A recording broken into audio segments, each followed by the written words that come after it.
Carlos, don't forget her condition. Be careful. It's all right. It's all down there. Lee? It was a double because I kept falling out the bed. You did? Yeah. All right, she says it was a double. Yeah. Margie, keep one hand on those cards for me. Next question, gentlemen. Think about this one. How much time went by between the moment your wife found out she was pregnant and the moment she told you? I need your answers in months, weeks, days, hours, minutes, seconds, or however you want to say it. But how much time went by from the moment your wife found out she was pregnant and the moment she told you? Jim? I believe it was the very first day. So are you saying one day? One day. Yeah. One day went by, all right. Jimmy, one day I went right from the doctor's office over to your work. What are you talking about, one day? Well, one day, the same day. In 15 minutes. 15 minutes time went by, she said. Okay, Carlos? Wow. I would have to say it was a long time. How much is a long time? I have to say a month. She said just a minute, Carlos. What do you mean a month? 1 month. It's tricky. It was April Fool's Day. It was April Fool's Day. Much of an April Fool's joke, I can tell you that. Lee, how much time went by? It was within minutes because... How many minutes? I'd say one. As soon as she came out, she told me she was You pregnant. creep, boy. It took me 10 minutes to get out the doctor's office to get out there and tell you that. Now, you couldn't say one, but wait in there. You stayed almost 30 As soon minutes. as you walked out, you said, guess what, I'm pregnant. No, but you know it took me at least 10 minutes to be in doctor and sit the doctor and come back out. It's going to be 1 minute. Well, as soon as you came out and told me it was no more than But a I had minute. found that before 1 minute, though. But I didn't know before that 1 minute, though. If you calculate between the time I knew and you knew, you would say at least 10 minutes because you was at the doctor's office with me. I know it. But I didn't know until 1 minute we walked out the door. This is what I said. Yeah, I know what you said. Put a zero behind it. We missed that one, didn't we? All right, we'll try another one in a minute here. You all right, Margie? I'm fine.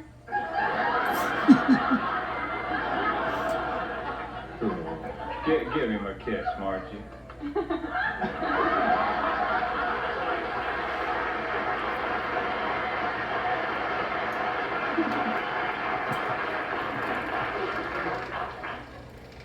Robert? Well, she kept telling me, we always thought she was pregnant. What do you mean you always thought she was pregnant? No, I mean, she kept telling me she thought she was pregnant, and we don't even know when she actually... I told him that. I'd say 1 day. 1 day, all right? She predicted you to say 30 minutes went by from the time she I found went out. down to the doctor. No, wait a minute. No, you I knew went you were down pregnant to the before you went to the doctor. doctor. But I didn't know for sure, so I went down to the doctor, You were drove showing. down there, came back and said, Robert, guess what? We're going to have a baby. And what did he say? And he said, you're kidding.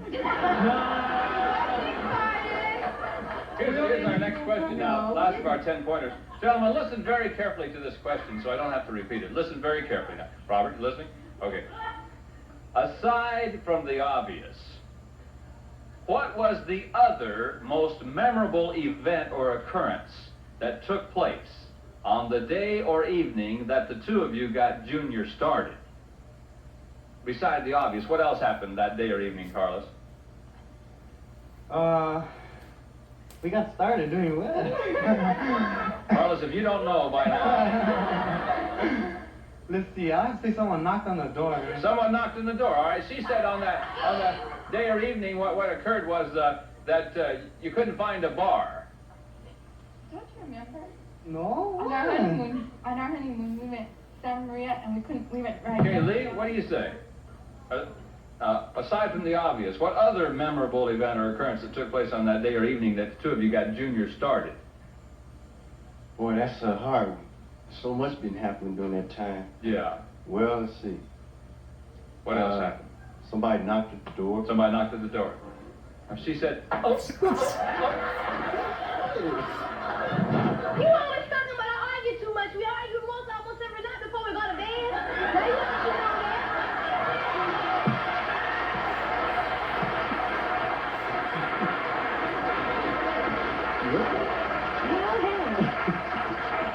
You gonna give him a little kiss now? No. You might just sleep on the couch tonight just for that. Are you mad at him?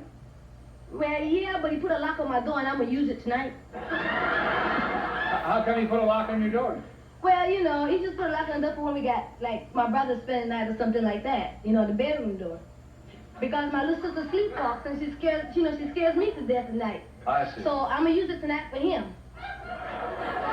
Robert? What memorable event or? What other memorable event or occurrence took place on that same day that you got Junior started?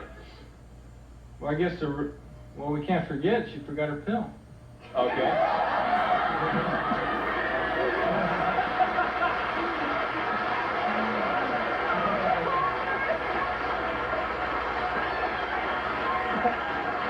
I guess that's memorable, all right. Okay, she said, you made yourself a sandwich. You always eat after, always. After she forgets the pill, right. Jim? She'll never think of it, but I'll remember it. We were in a camper on a honeymoon night, and we had mosquitoes all over, everywhere. Mosquitoes arrived, No okay? customers. Denise said, aside from the obvious, she caught her first fish. Oh, that was memorable. Couple, thank you very much. We'll be back with a 25-point bonus question to see which couple will win our grand prize after these commercial breaks. All right, gentlemen, here it is, your big 25-point bonus question. For 25 points, gentlemen, in which room at home do you most need a waste basket? Couple number 4, Carlos and Angie with 10-25. I give you 35. Carlos, which room? The kitchen. Kitchen. She's in the kitchen, right? Sure, you got it right. Couple number 1, Lee and Margie with 15-25. I give you 40. Lee, which room? The kitchen. Kitchen, she said, in the bedroom. Couple number 2, Robert and Kim with 15-25. I give you 40. Robert? Bathroom. Bathroom, she said, in the living room. Okay, couple number 3, Jim and Denise with 15-25. I give you 40. Jim? I'll say the living room. Living room, she said the living room. That's right, and Jim and Denise, you're our Newlywed Game grand prize winners.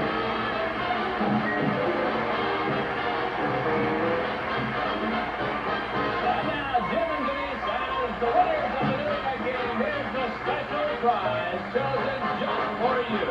Your very own, brand new, complete, and super exciting nursery. That's right, it is Junior and your new arrival will enjoy this complete nursery from Lullaby, Camp Weathered Infant Seat, includes crib, chest, high chair, playpen, dynamite combination car seat, baby carrier, and infant feeding products from Even Flow, all from Crester. In addition, here's the new 22-volume World Book Encyclopedia, including research guide and easy index volume, easy to use, easy to read, easy to understand, and Childcraft, the How and Why Library, 15 volumes filled with stories and facts about our world.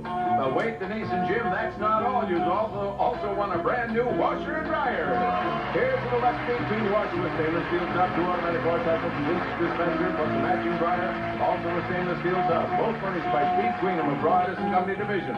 The whole package is yours with our best wishes from the Newlywed Game. Jim and Denise, congratulations to you being our winners. Thank you all for your time. You may join us again. Goodbye for now.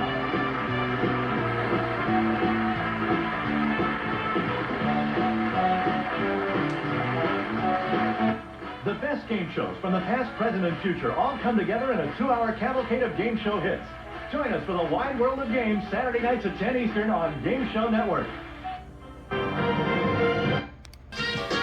the Chuck Barris Stations in Hollywood, California, it's The Dating Game.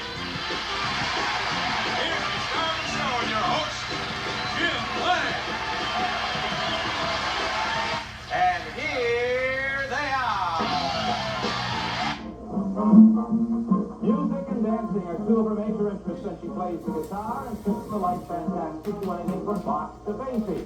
She's from Los Angeles. We'd love you to welcome Haroldine Dearheart. Hello, Haroldine. You got your Christmas dress on. That is Merry Christmas all over. Wow, that's beautiful. You have 3 gentlemen over there, you know that, of course, and you're going to question them and figure out which one you'd like best for a date, okay? We'll start by having them say hello to you. Number 1, would you say hello to Haroldine, please?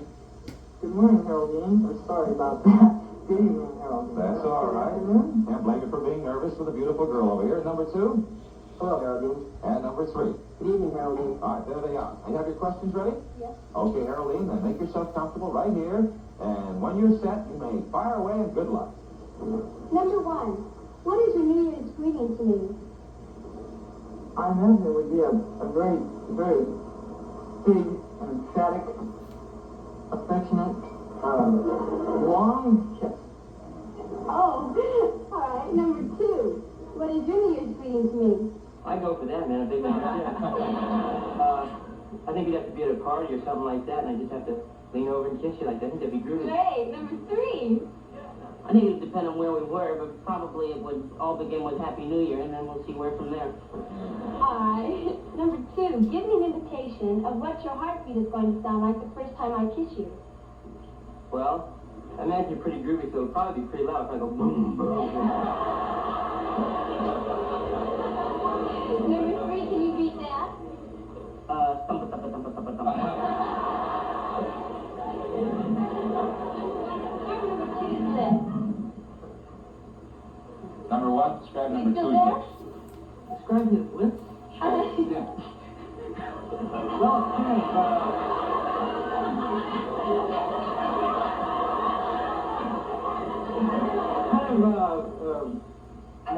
Marlon Brando-y. Oh, okay. Number 2. Describe number 3's eyes. Oh, they're like blue and cool. Well, they're very, open them up. Put them in the light. They're brown and they're, no, don't wink at me, just look at me. They're really very nice. They're very nice. All right. Number 3. Describe number 1's ears. Oh, they're kind of small and, you know, nothing too spectacular about his ears. I like his eyes better. Okay, I'll definitely ask. Number 1. Say something you've been dying to say ever since the game started. I love you. Oh my. Number 2. Can I go home now? Number 3. Who you gonna pick?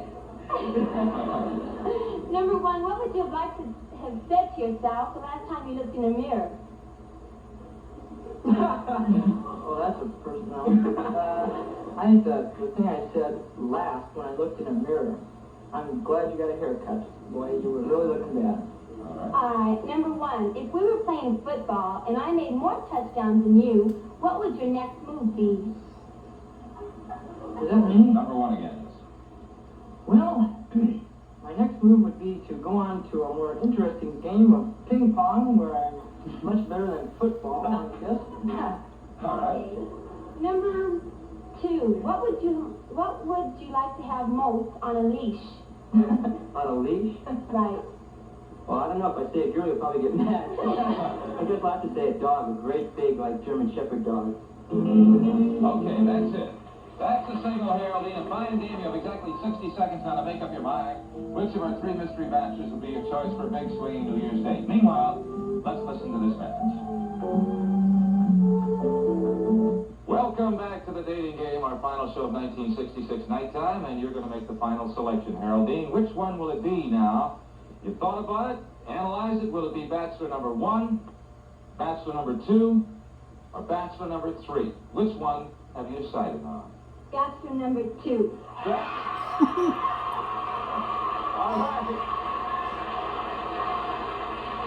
Bachelor number 2 is your date. That's it. Now, before I introduce him to you, I'd like you to... you feel nervous. Yeah, I'm sure you want to know what the big squeal was for. Well, we'll tell you in a moment. First of all, you did not select bachelor number 1. Latest film, The Happiest Millionaire. And come on, let's live a little. You did not select Mr. Eddie Hodges. Eddie, come on, say hello to Haroldine. You also did select bachelor number 3, Haroldine. And this gentleman also was a child star. He was an instant success when he appeared with Jason Robards Jr. on Broadway on 1,000 Clowns.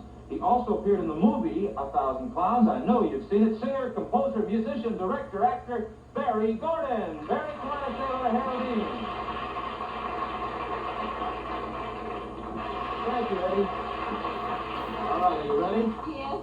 All right. Let me tell you something about the gentleman that you did choose.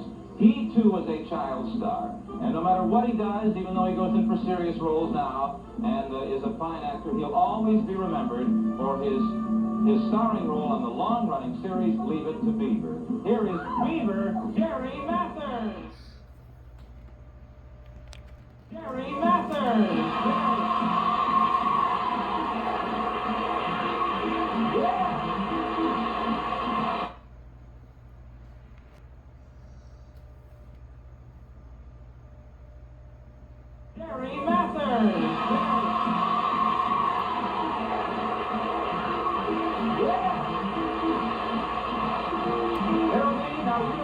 young to be familiar with New Year's customs around the world, but the most famous and traditional sound of the coming of the New Year is the sound of bells. But the most famous bells of all, which ring out on New Year's Eve, are the bells you're hearing now recorded. Well, Haroldine, you and Jerry will be hearing the real thing on New Year's Eve. The two of you will be listening to the sound of the bells of Big Ben in London, England. Yeah. Don't you think, it's Jerry?